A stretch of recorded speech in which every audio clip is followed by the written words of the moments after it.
Selamat pagi, Assalamualaikum warahmatullahi wabarakatuh. Waalaikumsalam warahmatullahi wabarakatuh. Sejahtera.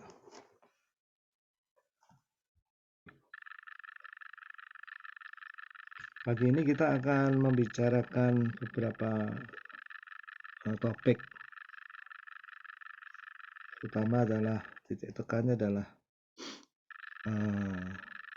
pseudoscience. Case yang akan diambil salah satunya adalah AI, artificial intelligence.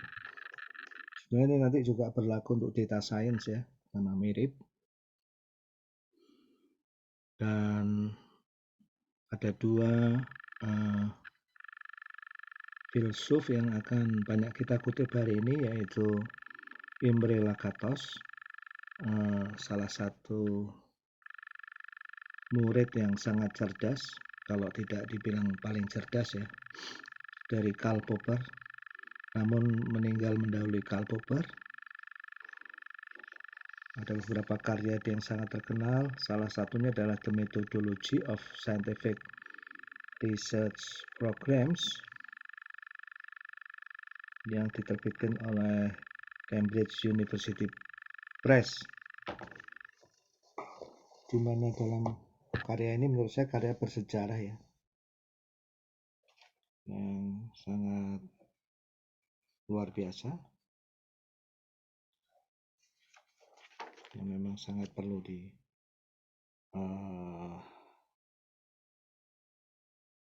pelajari ya. Ini diterbitkan tahun 1978.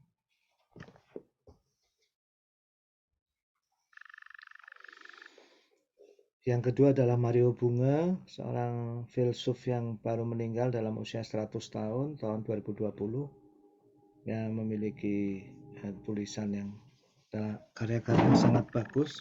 Salah satunya nanti yang akan kita kutip yang membuat lebih enak, lebih jelas, paling enggak merupakan satu kemajuan utama dalam menganalisa sebuah sains itu termasuk pseudoscience atau tidak. Oke, sebelumnya saya mengingatkan Anda semua ya, seperti biasa di EduNext nanti tolong dilihat tugas untuk intellectual presence Anda hari ini.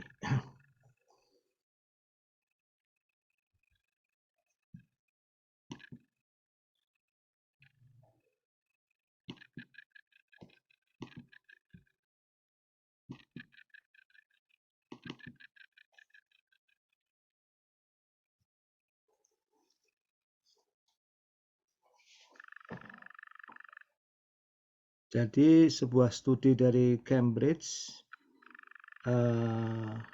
ini sangat hangat ya, masih dipublikasi pada Oktober tanggal 10 2022 ini, menyatakan bahwa ada sebuah AI yang digunakan untuk rekrutmen.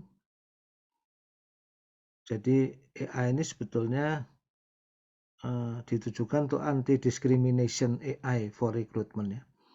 Tujuannya sangat mulia, sangat baik untuk anti-diskriminasi itu, tapi menurut University of Cambridge itu dinyatakan sebagai pseudoscience. Ya. Selain itu dia dinyatakan spurious and dangerous ya. Spurious and dangerous. Jadi sebetulnya AI itu tujuannya baik untuk menghindari ras diskriminasi, gender diskriminasi. Tapi ternyata berpotensi dia itu tidak scientific, tapi malah menjadi pseudoscientific. Ya, ini sangat menarik ya. Beberapa waktu lalu cukup rame riset-riset dalam aplikasi untuk membaca emosi pelanggan ya, yang mungkin melewati wajah kalau pelanggan yang berinteraksi ke Tokopedia, ke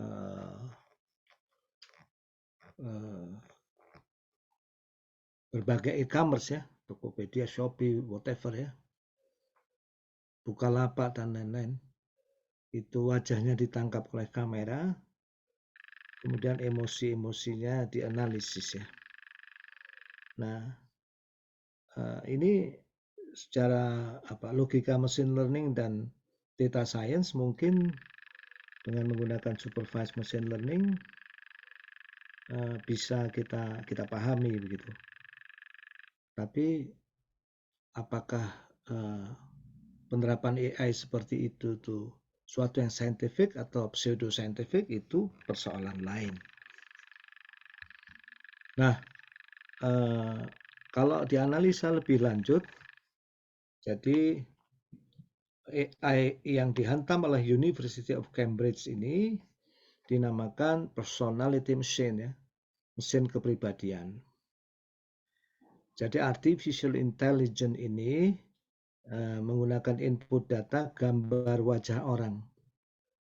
Jadi face ya, basically face recognition, untuk mencari the big five personality character ya, ciri kepribadian. Apakah seseorang itu ekstrovert atau tidak?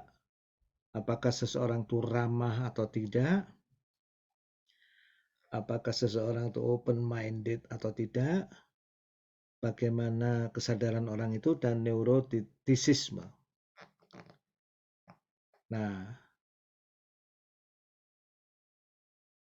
studi yang dilakukan oleh University of Cambridge menemukan bahwa prediksi yang dilakukan oleh AI software ini ternyata dipengaruhi oleh perubahan ekspresi wajah, pencahayaan. Jadi lightning itu berpengaruh ya. Sebagaimana kalau di film Hollywood tuh ya aktornya ya kelihatan ganteng itu ya. Ya mungkin kalau kita ketemu betulan ganteng, betulan ya. Atau cantik betulan, tapi itu kadang-kadang dipengaruhi lightning juga, background. Ya. Kemudian pakaian orang ya. Sebagaimana saya juga ketika zaman online itu ada beberapa bimbingan saya yang 100% ketemu lewat Zoom. Ya, alhamdulillah ini ketika era Omikron tuh sesudah mereka lulus baru saya ketemu. Dan saya betul-betul takjub karena bayangan saya tentang beberapa mahasiswa saya tersebut dengan kenyataannya itu jauh berbeda. Jadi Anda kalau ketemu saya langsung mungkin kaget yang belum pernah ketemu ya. Oh Pak Dimitri ternyata bentuknya kayak gitu. Jadi apa yang ditangkap layar dan realitas itu bisa beda. Studi tersebut menjelaskan bahwa faktanya mesin learning yang digunakan untuk AI ini menggunakan data yang sudah tidak up to date, sudah ketinggalan zaman. Jadi model machine learning itu prediktif, tapi karena mereka train ya, dilatih dengan data masa lalu, ya mereka mengulangi keputusan yang dibuat di masa lalu, bukan masa depan. Misalnya masa lalunya itu orang-orang rekrutmen yang diambil sebagai sampel data itu cenderung memutuskan itu ada kecenderungan bias gender atau bias rasis, yaitu akan berulang. Dan seterusnya. Intinya salah satu mesin learning yang mungkin sedang banyak dikejar orang saat ini ya, personality mesin pembaca emosi. Misalnya menentukan kepuasan pelanggan ya. Kalau sekarang kan 5 star dan lain-lain kita ngisi gitu. Tapi nanti itu mungkin di cross check juga dengan wajahnya dan disimpulkan. Nah, itu hati-hati ya.